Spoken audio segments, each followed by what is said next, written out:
Bonjour tout le monde, Pascal Manon-Vachon. Alors, je suis numérologue depuis 15 ans et aujourd'hui, j'avais un invité que j'avais le goût de vous présenter un petit peu pour savoir de son côté qu'est-ce que la numérologie a changé dans sa vie. Fait que cette semaine, je vous ai parlé un petit peu des chemins de vie. Mon objectif aujourd'hui, avec Hugo. Bonjour Hugo. Bonjour.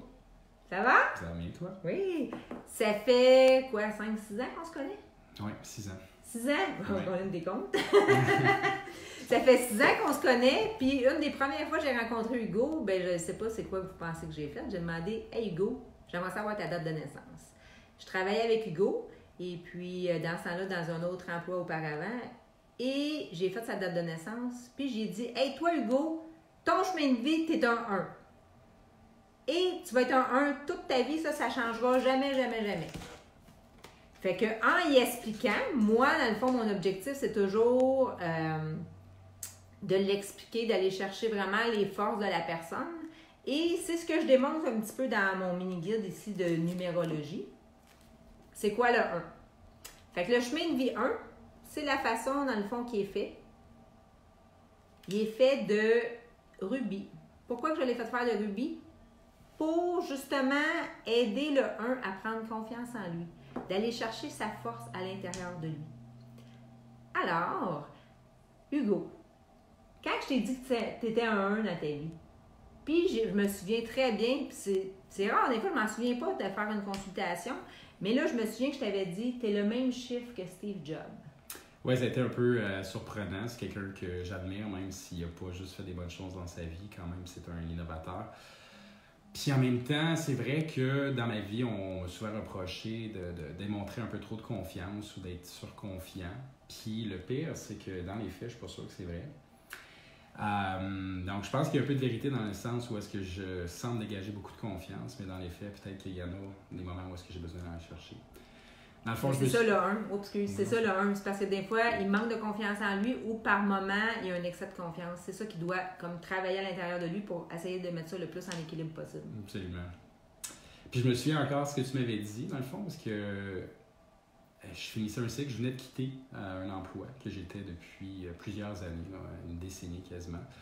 Puis tu m'avais appris que, dans le fond, j'étais à la fin d'un cycle et non le début d'un nouveau cycle.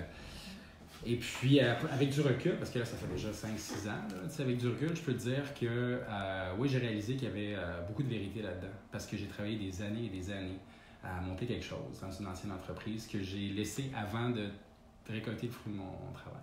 Quand on parle de cycle, dans le fond, Hugo, il parle des cycles en lien avec les prédictions annuelles, qui est comme ça ici. C'est sûr que je vous parle un petit peu de mes produits, mais mon objectif, c'est toujours d'aider les gens à mieux comprendre. Tout ce qu'on a créé, mon équipe et moi, le slogan, c'est toujours simple, facile et efficace. Fait que quand on parle de cycle, c'est vraiment des cycles de 9 ans. C'est une roue qu'on a créée justement pour avoir des mots-clés. Puis là, tantôt, quand il est arrivé, bien, première chose qu'on a faite, « Hey Hugo, t'en souviens-tu en quelle année que t'es? » Fait que Hugo, il est dans la même année que moi parce que nous autres, on suit toujours en lien avec notre date de naissance. C'est toujours d'un anniversaire à l'autre. Et puis, tous les deux, on est en année 5. Absolument. Puis c'est vrai que c'est la croisée des chemins. C'est vrai qu'il y a des gros changements. Puis c'est positif. Je pense que c'est une année qui est vraiment, je vais utiliser un anglicisme, un stepping stone vers le succès. Fait que là, je le sais, je ne ferai pas la même erreur. Je vais m'arranger pour aller jusqu'au bout de mon cycle puis de récolter le fruit de mon travail. Très important, oui. Absolument. Cette année, de ne pas faire des coups de tête, l'impulsivité, c'est en année 5, il faut y faire attention. Quand je vous montre l'image, c'est quand on dit qu'on est à la croisée des chemins, on a le choix de prendre la route qu'on désire. Bien, j'espère que ça va vous en avoir appris un petit peu plus aujourd'hui en lien avec la numérologie. Mon objectif, à tous les semaines, j'ai décidé qu'en 2020, à tous les mardis matin, 8h, et le jeudi à 16h30, que j'étais pour avoir soit un invité ou d'avoir un sujet en lien avec la numérologie. Si vous avez des questions, bien, vous pouvez m'écrire dans le bas, ça va me faire plaisir. Si vous avez des idées de sujets, ça va me faire plaisir de partager ma passion. Merci Hugo d'avoir pris un petit moment avec moi pour parler de qu'est-ce que ça a fait la numérologie pour toi. Alors, je vous invite à visiter mon site internet pascalmanon.com. Merci, à bientôt!